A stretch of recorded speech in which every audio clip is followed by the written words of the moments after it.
moly, guacamole. Ladies and gentlemen, look, some understand, some want to understand, some don't understand, and some just don't want to understand. You know what I mean? Teofimo Lopez is giving Clarissa Shields vibe. Yeah. And I'm going to get to that in a minute. Look, there's people out there that is frustrated with Teofimo Lopez. There's other people that, you know, they're fans of Teofimo Lopez, want to understand him, but still want to see him fight. Still want to see him fight, regardless of him trying to go after Top Rank, want to get a buyout and things of that nature. In the end of the day, fight fans want to see him fight. And it's logical to think what most fans are thinking right now in terms of people thinking that the offer that was made to Jeron Ennis, the IBF welterweight champion of the world, Devon Haney, the former two division champion of the world, and Subriel Matias, who did accept the offer, it gives a logical sense that, you know what I'm saying, and I'm not mad at the people, and I'm not totally happy with Teofimo Lopez outbursts in tweets, because it gives the legitimacy of people thinking that those offers, or Teofimo Lopez was not genuine into fighting those in which Top Rank was sending offers to. But of course, they got to give Teofimo Lopez, Top Rank got to give Teofimo Lopez, or, you know what I'm saying, communication that, yo, we're going to offer this fight, or do you want this fight? Or Teofimo Lopez and the team saying, yo, we want this fighter, and they're going to go out there and seek that fighter and give him an offer. But then the tweets, before the tweets, everybody was, Teo's willing to fight anybody. Teo wanted there to be great. Teo, you know what I'm saying? He was getting the type of vibe even from the haters. But then the tweets gave those the legitimacy. The tweet of how all those offers was being sent out, and then finally Subriel Matias accept the offer, but then Teofimo Lopez saying that basically he wants a buyout.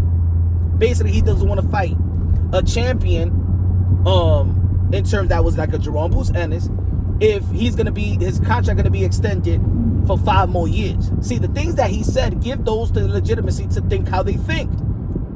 I've got no problems for people thinking the way that I think, because at the end of the day, Teo gotta take accountability and responsibility, even though that probably he doesn't feel like it doesn't put him in a positive light. You know what I'm saying?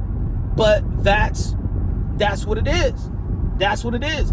So, ladies and gentlemen, for the people, don't misconstrue my words or what I believe. I've said it in past videos. I said it in recent videos.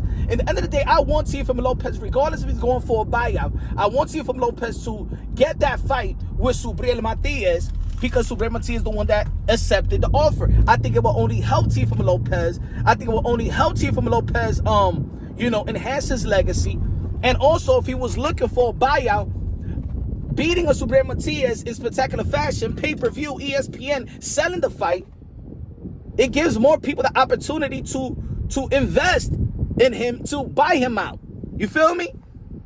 It's like Floyd Mayweather. Floyd Mayweather wasn't happy with Top Rank, but he kept performing to the point then there was somebody out there to buy him out.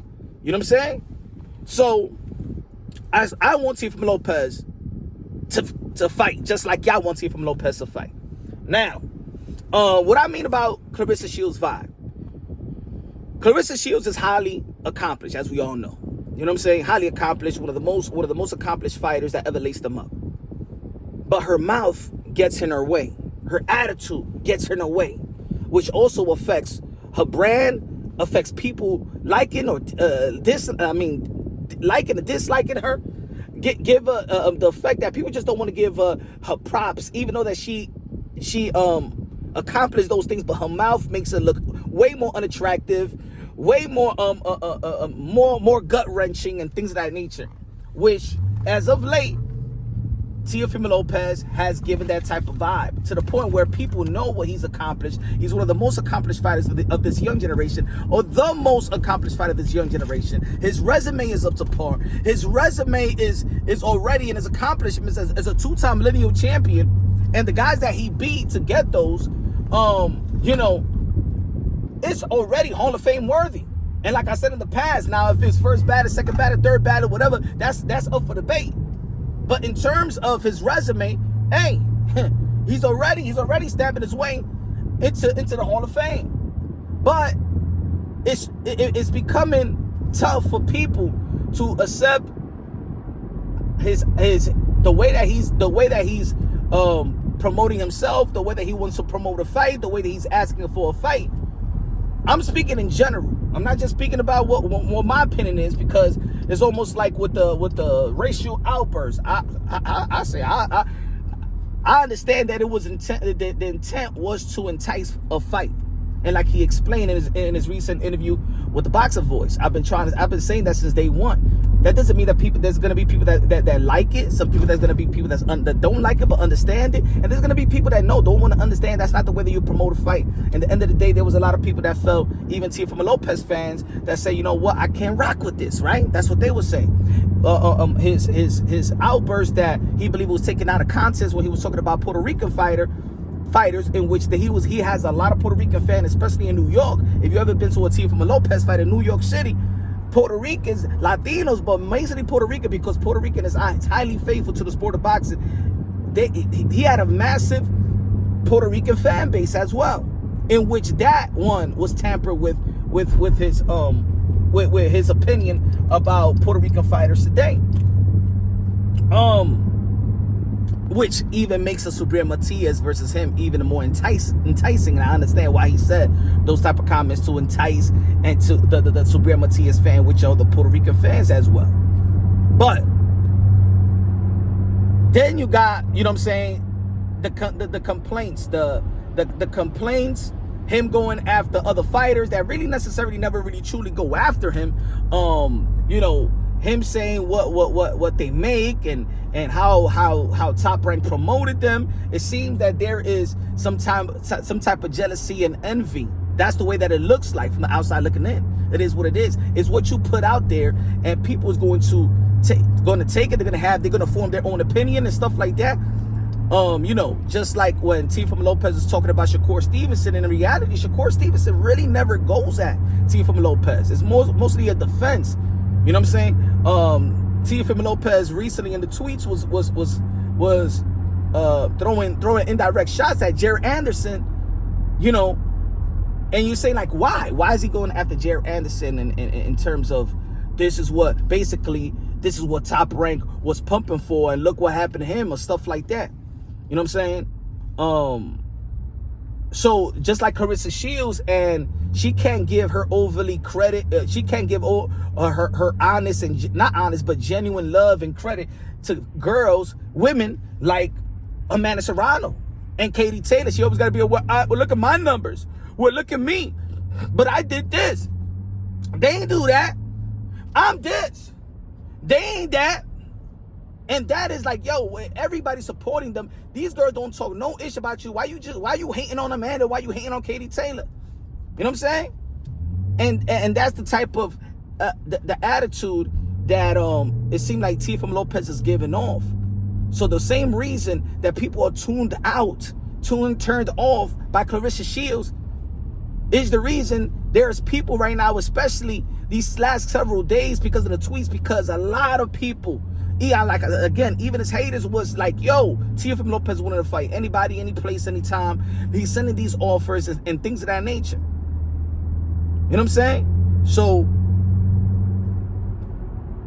me as a Teofimo Lopez fan, and I consider Teofimo Lopez as a friend and as brother, I'm being real about it. Me as a friend, I ain't no fake mother effer, you know what I'm saying? Anything I could say, public, I will give Teofimo Lopez the benefit of the doubt, but also tell him, hey, yo, this how you looking out here in these streets. Now, that doesn't mean that he got to agree with your boy Plunger on Boxing. I'm just letting him know. Just like I'll let all my boys know the goods, the bad, the ugly, the opinions. Like, yo, you shouldn't say that, or you shouldn't go this route or stuff. Because in all reality, I want my friends to do it to say to me and be real to me. You know what I'm saying? The way that the information was put out in the tweets and stuff like that, it didn't do a good service for Teofimo Lopez brand and Teofimo Lopez momentum. You feel me? So for the people that's out here in my comment section, yo, but you said this and you said that. Hey, yo, unbiased take is unbiased take. That means unbiased take is me giving praise and also giving constructive criticism. Now, I'm gonna say it like this: the constructive criticism, you know, may be taken as, oh, nah, stop it, Punch. Maybe Teofimo Lopez don't like the constructive criticism. Maybe he disagree with everything I'm saying, but I'm gonna say what I'm gonna say. You know what I'm saying? It's not to put him down. It's for and this ain't throwing nobody under the bus. This is actually to put a guy like Teofimo Lopez and what I feel back into the driver's seat, because I'm a fan of Teofimo Lopez as well. Being a fan and being cool and being supportive of a fighter and a friend is to keep it real, to keep it honest. There's a lot of fighters that you know what I'm saying, they got their circle and they got their affiliations and stuff like that, but they're surrounded by a lot of people, a lot of yes men. And I ain't gonna be, and I'm not a part of that, because I understand fighters, I understand being real, and I understand being a friend. And being a friend is to keep it honest, keep it real, to elevate and support the fighter that I support, whether it's me just being a fan or me just being a friend. Again, I understand why he wants a buyout. And he has the right to seek for a buyout, just like other fighters that I explained in my last video, like Floyd Mayweather seek for a buyout. And guess what? He got it, and it was the most genius move probably in boxing history. That's the example I'm giving. What about with Andy Ruiz, the $700K? He bought himself out, and then he got 2 fights later. And matter of fact, 5 weeks later, he got an Anthony Joshua fight. Smart. Ain't nobody was saying that Andy Ruiz was dumb. Ain't nobody, you know what I'm saying, that he was dumb to seeking a buyout because he felt like he was worth more, or he's about, or there's an entity out there that's gonna give him his chance and his opportunity for greatness or stuff, things of that nature. Huh? What about Edgar Berlanga? Edgar Berlanga recently bought himself out. They constructed a buyout, and then he got a Canelo Alvarez 2 fights later. So I agree that Teofimo Lopez and any other fighter to fight for their purse, for their value, especially if they're realistic about it, just like we would in our respective jobs. Let's not act like we want to be held back when you're doing your thing, or underpaid when you put in years of work and good work at that. You understand what I'm trying to say? But also, I want Teofimo Lopez to be in the ring, because that's the definition of a takeover. You can't take over if you're sitting on the bench. You can't get a touchdown if you're not on the field. I believe this is Teofimo Lopez coming into his prime, you know. And I want Teofimo Lopez to seize the moment. I want Teofimo Lopez to do his thing in the ring, to fight in the ring, and have a good team outside of it to fight for him. So at the end of the day, I'm 10 toes down when it comes to being real and being supported to Teofimo Lopez. But being supportive to Teofimo Lopez is not enabling and agreeing with everything. It's also giving him his praise and giving him his constructive criticism when I believe that, you know what I'm saying, nah, I don't agree with him going this route or saying this thing, because now you're looking, now the world of boxing, the majority is looking at it like, hey, yo, damn, see, you really ain't one of this fight. You having battles with Top Rank. No wonder, man. Damn, you gave Bill Haney his legitimacy by saying in that recent interview that he's not trying to deal with Teofimo Lopez on Top Rank, because Teofimo Lopez is not even trying to deal with Top Rank. So there you go. You know what I'm saying? So I understand, and that's why I don't agree with it. It's keeping business like this, especially behind the scenes. Don't put nothing in public in which is gonna hurt you, undermine what you really want. Because now people form that type of opinion, and now most of the people is forming that type of opinion, you know what I'm saying, is overwhelming. Not everybody is happy of declining the type of fight, but people's understandable for fighting for your purse. That's where we at.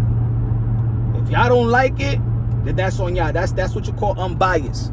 Unbiased is giving praise and giving constructive criticism, and that's what I do. I call it how I see it. I call it how I see it. But for a guy that's accomplished like Teofimo Lopez and done what he's done at this stage of his career, his resume tells me that I give him the benefit of the doubt when he's calling out somebody or daring to be great. That's common sense to me. But his fight with Top Rank is more important than a fight in the ring at this stage of it, this stage today in his career. And I'm saying, do both. Don't stop. Keep going. Sometimes you don't gotta give the fans and the public. Yeah, you can be a little bit transparent. But talking about the divorce and stuff like that, but throughout the years, going back and breaking up, going back, you don't gotta tell people your status on your relationship. You know what I'm saying? I want people to be respecting Teofimo Lopez and stuff like that, but also Teofimo Lopez has to take accountability and responsibility of how he goes out there and talks about his ish, which right now, the way that he talked about it, give people the legitimate and it's logic for them to feel that, you know what, maybe you did it, maybe you wasn't 100% genuine about getting these type of fights because you put the war between you and Top Rank in the public eye in a time where they're sending offers and they're trying to make some good fights for you as well. That's where we at, ladies and gentlemen. Now, if y'all go and criticize me for being unbiased, then that's on y'all, man. That's on y'all. But for Tio, the reason why there's people that disliking him is they disliking the